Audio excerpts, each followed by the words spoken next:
국무회의를 시작하겠습니다.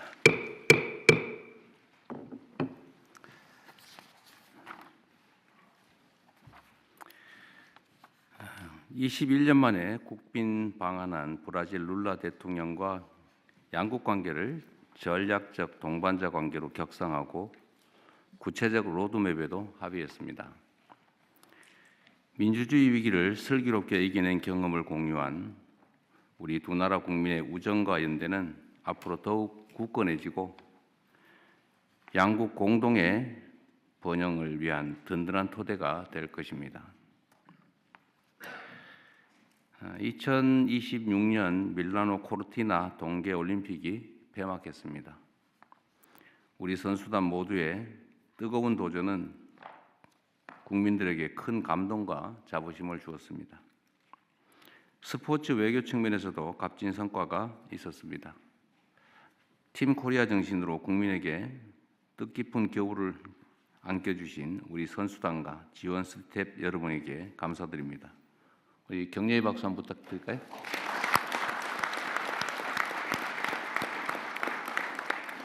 수고 많으셨습니다. 한편으로 짚어볼 부분도 있습니다. 우리 선수들의 투지와 활약에도 과거 국제대회에 비교하면 사회적인 열기가 충분히 고조되지 못했던 아쉬움이 있습니다. 오는 6월에는 북중미 월드컵도 예정되어 있습니다. 국제적 행사에 대한 우리 국민들의 접근성을 폭넓게 보장하는 제도 개선이 필요합니다. K컬처의 세계적 열풍에 힘입어 지난해 우리나라를 찾은 해외 관광객이 1,900만 명에 육박하며 사상 최고치를 갱신했습니다.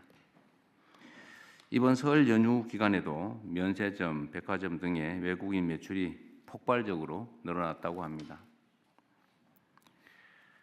이런 흐름을 우리 관광산업의 질적 도약의 발판으로 삼아야 되겠습니다. 이를 위해서 특히 관광객의 80%가 서울에 편중되는 불균형에서 벗어나야 합니다.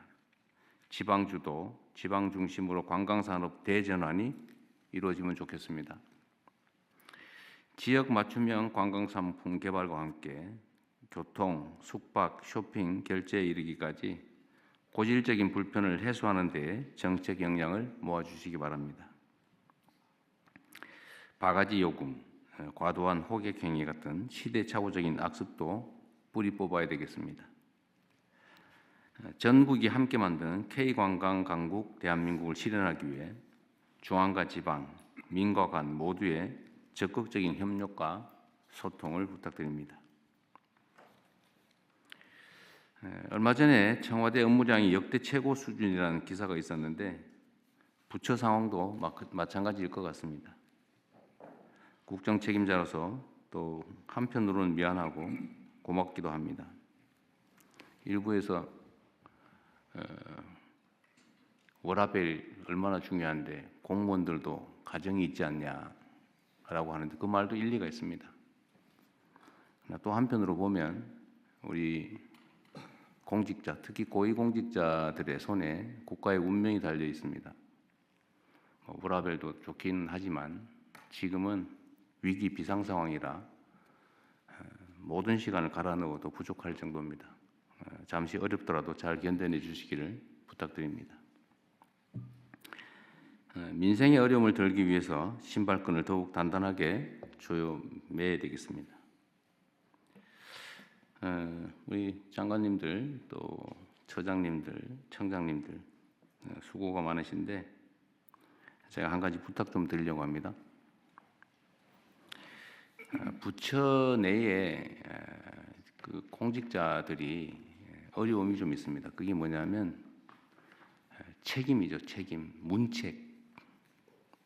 뭐 일을 열심히 하면 꼭 나중에 감사당하거나 수사당하거나 해서 비난을 받고 그렇기 때문에 법에 주어진 일, 관행적으로 해오던 일 외에는 잘 안 하려는 그런 풍토가 생겼습니다.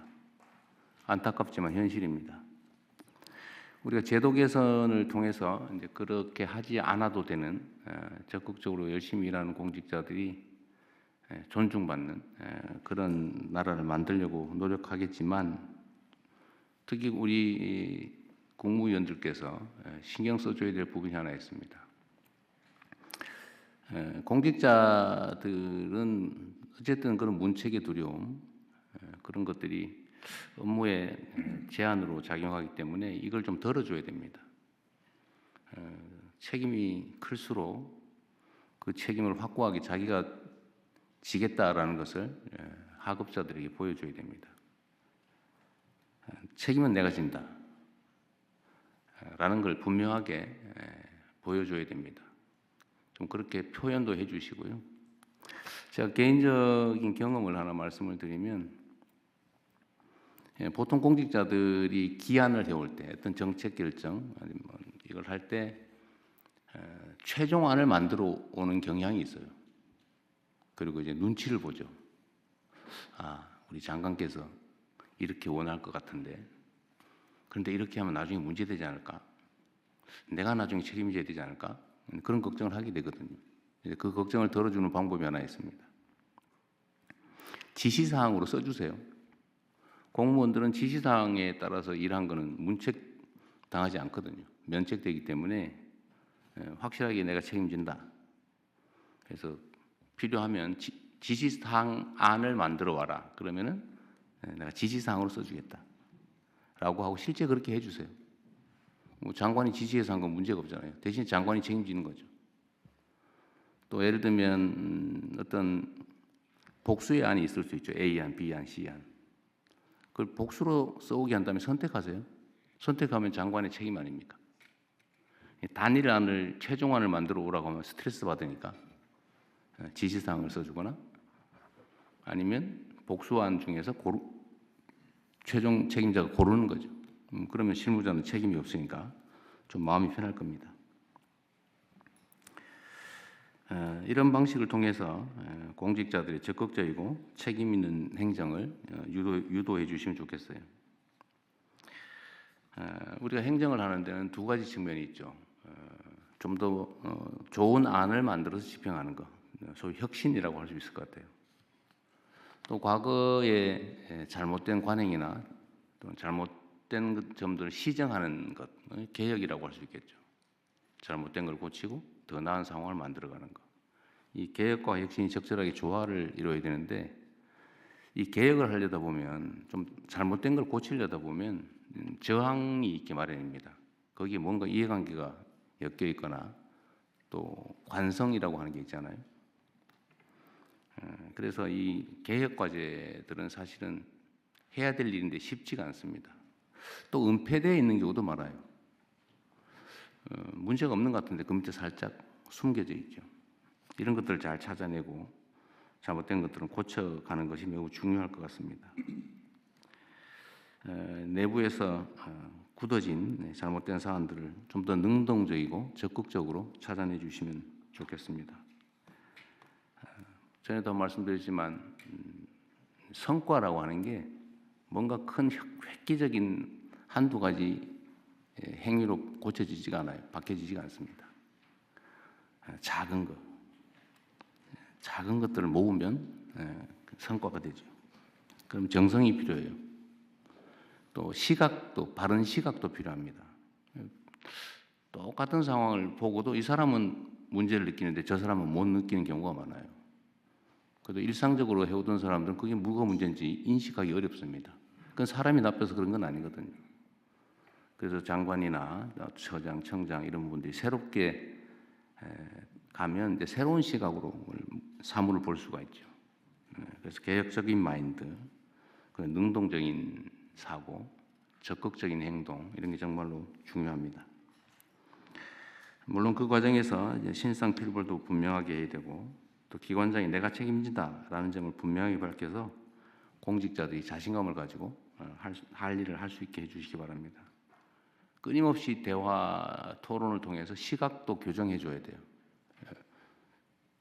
제가 이거 전에 한 말씀드렸는데 그 동네 골목 좀 깨끗하게 청소해라 고 했더니 물론 열심히 해요. 뭐 버려져 있는 누구나 봐도 좀 비정상적인 건 잘 치우는데 예를 들면 집 앞에 이렇게 시멘트로 자기 땅이라고 이렇게 막아가지고 농사 짓는 사람들이 있어요.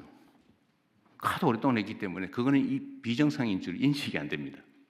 그래서 저는 가면 보이거든. 저거 왜 공공도로에다가 저 시멘트로 막아가지고 거기다 농사를 짓냐. 상치 키우고 고추 키우고 그런 것들이 있는데 기존의 공무원들은 그걸 인식을 못합니다.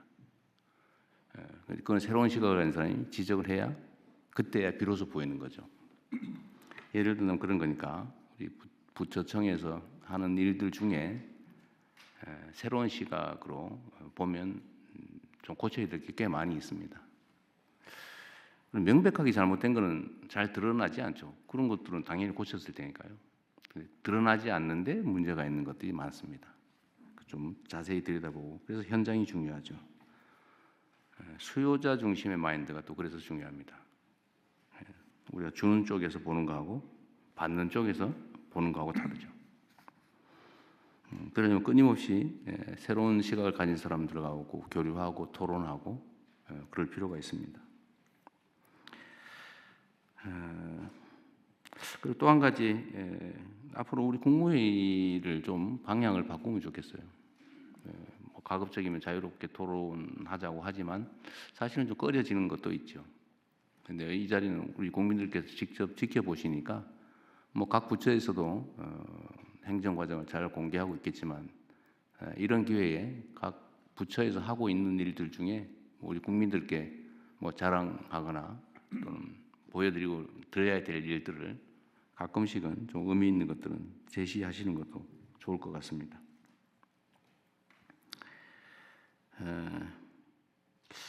사소한 거긴 한데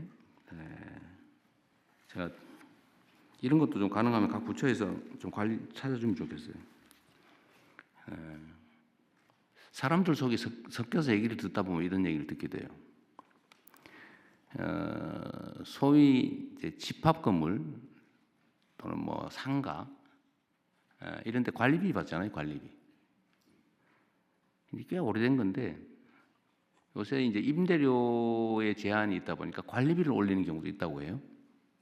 근데 관리비를 올리면 안 되죠. 관리비라고 하는 것은 관리 비용을 나누는 건데 거기에 무슨 수수료니 뭐 이런 것들을 붙여가지고 바가지를 씌우거나 아니면 수도 요금이 100만 원밖에 안 나오는데 그 10개 그 지분을 가진 사람들한테 그 20만 원씩 받아가지고 200만 원 받은 다음에 100만 원 내고 100만 원 자기가 가지고 이러는 경우도 있습니다. 이게 상당히 많아요. 심지어 관리비 내역 안 보여줘요. 숨겨요. 그래서 이게 말이 안 되잖아요. 이거는 은폐되어 있지만 사실은 범죄 행위에 가깝죠. 기망일, 사기일 수도 있고 뭐 횡령일 수도 있고 하여튼 아주 나쁜 행위이지만 그 일상적으로 관리비는 더 받을 수도 있어. 옛날부터 그랬어. 이렇게 생각하는 경우가 있잖아요. 예를 들면 이런 거. 이게 사소해 보이긴 하지만 제가 이 얘기하면 아이고 저 대통령이 또 무슨 저런 사소한 일을 가지고 얘기하나 이럴 가능성도 없지는 않지만 그러나 이 문제 이해관계에 있는 사람이 전국적으로 수백만이 될 가능성이 있습니다. 이런 게 다 부조리죠. 이런 것들을 좀 찾아내서 정리해 주시면 좋겠습니다. 필요하면 제도 개혁도 좀 하고요. 여하튼 국무위원 여러분들 포함해서 우리 공직자들이 일이 너무 많아져서 힘들다고 합니다. 뭐 실제 힘들 거예요. 점점 더 힘들어지겠죠. 그러나 물리적으로 너무 힘들어진 상황이 되면 인력도 좀 보강할 필요는 있고요. 너무 그런데 인색하게 할 필요는 없습니다. 근데 정말로 중요한 거는 공무원이 힘들면 국민은 편합니다. 우리가 조금만 더 힘들어 더 잘 견뎌주시면 좋겠어요. 네, 이상입니다. 이후 회의는 국무총리께서 진행해 주시겠습니다.